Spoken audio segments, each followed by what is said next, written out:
Mga kababayan, ito tips, itong L3, steady yung hazard niya. Bigyan mo nga, i-signal mo rin para may idea mga kababayan natin, para alam na nila yung gagawin. Susi mo, patay mo yung hazard. Signal, pag ganyan na mangyari, kanan. So hindi siya nagbe-blink, di ba? Hazard mo. Pag ganyan, ito ang gagawin mga kababayan. Ito, tanggalin mo itong flasher relay. Ito lang. Pwede kayo mag-DIY. Okay. Alin mo yung flasher relay dyan. Sa ilalim. Dito. Ilalim. So yan. Tinatanggal lang sa ilalim. Diyan nakalagay yung flasher relay nya. Okay. So ito yung papalitin natin guys. So ito na guys yung papalitin natin ng flasher relay. Yan.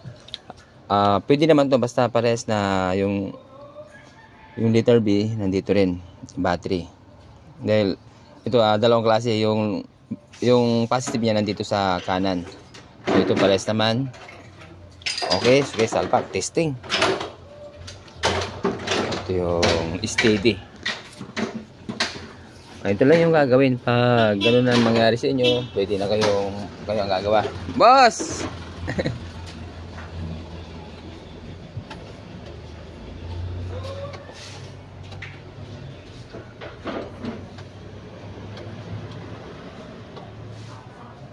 So yan sa ilalim, kakabit guys. Okay na? Okay, hazard. Ganyan, steady ayun Okay, testingin na natin. Boss, testingin na natin.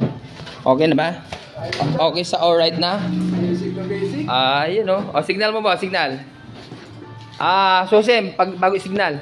On yung susi, ignition. Patay mo yung hazard. Yung hazard, patay. Signal, kaliwa. Signal. Kaliwa. Ayos, hazard. Ano boss, okay sa alright na? Ayos na boss. Ayan, si boss natin. Wala pang 2 minutes, tapos na. Pag gano'n ang mangyari sa inyo mga kababayan, so ito lang yung papalitan natin. Flasher relay, nag-steady siya. Siyempre sa katagalan, bumibigay din. Kaya pag hindi siya nag-blink, dumidikit lang.